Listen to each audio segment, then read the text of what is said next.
Welcome to the channel Easy Trick of Computer Science field, and as well as those students who learn something new in the computer science field. And that channel and knowledge spreading from this channel is useful for the students who prepare the exams for bank, GATE, UGC and the similar nature of exam. And that tutorial related with the new series number 6, part 3, classification of computers. And in the previous tutorial we discussed about the things regarding classification of computers with the digital computers and the multiple types of computer available in the classification of computer under digital computers. So those who don't see that tutorial, kindly check that tutorial. That is very helpful to all of you.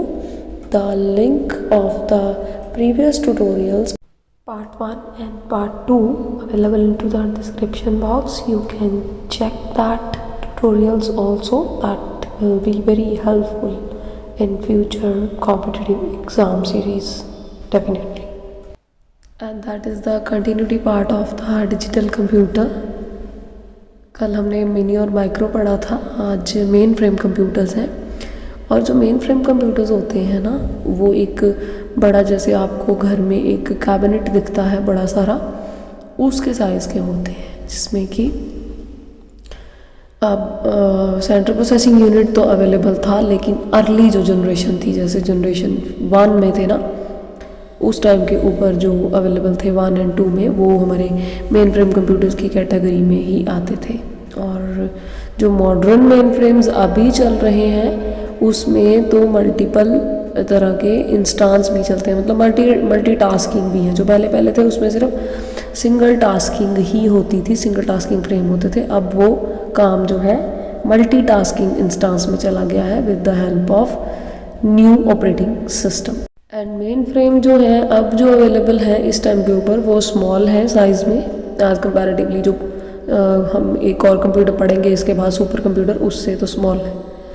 और memory capacity भी बहुत ज़्यादा है इसकी। और networking अगर हमने करनी हो, जैसे कि आपने एक कंप्यूटर के साथ 100 कंप्यूटर और जोड़ने हो, और आप चाहते हो कि वो जो मेन कंप्यूटर हम बना रहे हैं, जिसको हम सर्वर बोलते हैं, और जो उसमें है वो उन 100 टर्मिनल्स के साथ भी शेयर किया जा सके, तो उस कैटेगरी को हम आज के एरा में मेन फ्रेम कंप्यूटर्स में डालते हैं। और वो मेन फ्रेम कंप्यूटर्स की कैटेगरी में फिर डल के अप टू 100 नेटवर्किंग टर्मिनल्स को अपने साथ जोड़ के एक फैसिलिटी प्रोवाइड करवा सकता है, जिससे कि हमें एडवांटेज मिलती है resource sharing.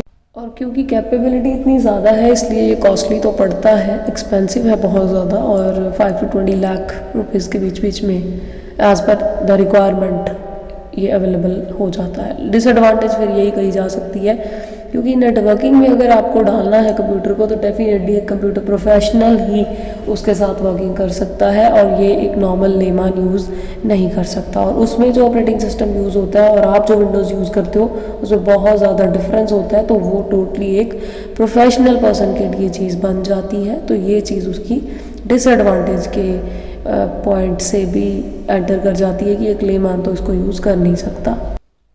And they both are the mainframe computers category.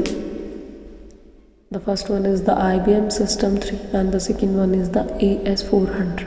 और कॉम्पिटिटिव एग्ज़ाम के पॉइंट ऑफ व्यू से ये क्वेश्चन पूछा जा सकता है। एंड जो मेन फ्रेम के बाद अब कंप्यूटर है वो है सुपर कंप्यूटर। सुपर कंप्यूटर की कैटेगरी थी जो फर्स्ट जनरेशन में आई थी, लेकिन अभी तक हम इसको यूज़ कर रहे हैं for the specific applications. Different part के लिए यूज़ होता है ये आज भी, और बहुत ही फास्ट टाइप का कंप्यूटर इसको बोला जाता है। अब वैसा नहीं है दिखने में भी डिफरेंट है, लेकिन टेक्नोलॉजी जो नेम दिया गया है वो उसी से ही जनरेशन से लिया गया है नेम को।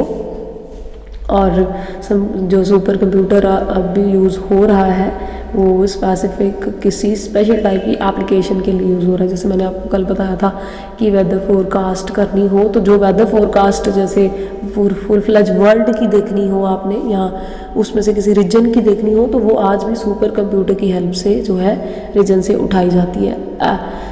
अदरवाइज़ वो उठाई नहीं जा सकती, क्योंकि इसकी कैपेबिलिटी बहुत ज़्यादा होती है, फास्ट होती है, क्योंकि वेदर में हर जो है मिली सेकेंड्स में कुछ चेंज आ रहे होते हैं, वो चेंज जो रीजन से उठाने होते हैं, फिर वो सुपर कंप्यूटर की हेल्प से फिर रिकॉर्ड किए जाते हैं। और इसके अलावा जो यूज़ होता है, ये एरोडायनामिक रिसर्च में भी यूज़ होता है। न्यूक्लियर टेस्ट को किसी भी न्यूक्लियर पावर को यूज़ करने से पहले जो टेस्ट करता है कोई भी आपकी कंट्री, उसमें भी यूज़ किए जाते हैं। रेडिएशन शील्ड मॉडलिंग बनाने में भी यूज़ किए जाते हैं। और मॉलिक्यूलर डायनामिक सिमुलेशंस कुछ भी करनी हो, जिसमें कि आर्टिफिशियल इंटेलिजेंस का एनवायरनमेंट देके पहले किसी भी कंट्री की लॉन्चिंग से, कुछ भी लॉन्च करने से पहले उन्होंने खुद के लिए चेक करना हो, तो उनमें भी इसको यूज़ किया जाता है। और जो हमारा सुपर कंप्यूटर सबसे फास्टेस्ट है ना, वो है Titan. The name of the computer is the Titan, name दिया गया है उसको। और ये जो है, जो आजकल के एरा में ग्लोबल लेवल पे क्लाइमेट चेंज हो रहा है एनर्जी रिसोर्सेज के साथ साथ, तो उसकी सिमुलेशन एनवायरनमेंट को पहले चेक करता है। जैसे आपको पता लग जाता है ना, जैसे पहले हर रीजन में कहीं पे विंटर्स बहुत ज़्यादा होती है, कहीं पे समर्स बहुत ज़्यादा होती है। आपके इंडिया में कुछ रीजन में डिवाइडेड थे मंथ, कि 4 month winter, 4 month summer, autumn, ऐसे मंथ्स डिवाइडेड थे ना। लेकिन आजकल जैसे कुछ भी पता नहीं चलता, आप देख रहे हो कि क्लाइमेट चेंज बहुत ज़्यादा है, तो उसको सिमुलेटेड करके वो आपको पहले कैसे रेफर कर देते हैं कि जब आपको प्रायर इन्फॉर्मेशन पहले दे देते हैं ना कि अब जो है 2-3 दिन बारिश रहेगी, वो सिमुलेटेड एनवायरनमेंट से लेके आपको बताते हैं। लेकिन 100% कन्फर्मेशन नहीं होती उस सिमुलेटेड, क्योंकि वो एक सिमुलेटेड एनवायरनमेंट आर्टिफिशियल एनवायरनमेंट होता है, आर्टिफिशियल इंटेलिजेंसी का एनवायरनमेंट होता है। और अब आप देख रहे होंगे कि जो हमने जनरेशन में आर्टिफिशियल इंटेलिजेंसी का बियॉन्ड लेवल पे पढ़ा था, तो कहाँ तक काम आ रहा है वो। और ये है ना एक interesting information. And more over the trick is that कि अगर टाइटन नेम याद रखना है, तो टाइटैनिक मूवी सबको आपको याद रहती है। टाइटैनिक मूवी माइंड में है अगर आपके, तो टाइटन उसका फर्स्ट जो फ्रेज वर्ड्स है वहीं से लिया गया है। जैसे वो बहुत फास्टेस्ट शिप था, तो ये भी बहुत फास्टेस्ट कंप्यूटर है ना, बहुत अर्ली फेजेस पे ले लेता है। तो अभी तो हम यही पढ़ते हैं इस ट्यूटोरियल में। सो जो टुमारो ट्यूटोरियल आएगा उसमें हम लोग इसकी आगे और भी डिस्कशन करेंगे सुपर कंप्यूटर की, कि इसमें कौन कौन से ऐसे और कंप्यूटर्स हैं जो मल्टीपल लेवल्स पे चल रहे हैं आजकल। तो टिल देन आप ये इन्फॉर्मेशन अच्छे से अपने माइंड में बिठा लीजिए, क्योंकि ये टॉपिक और इंटरेस्टिंग होने जा रहा है और लेवल्स के ऊपर। एंड होप सो कि आप लोग भी इसको बड़े इंजॉय कर रहे होंगे और एक हेल्पफुल इन्फॉर्मेशन आपको मिल रही होगी। So till then take care and stay safe and stay healthy. Thank you.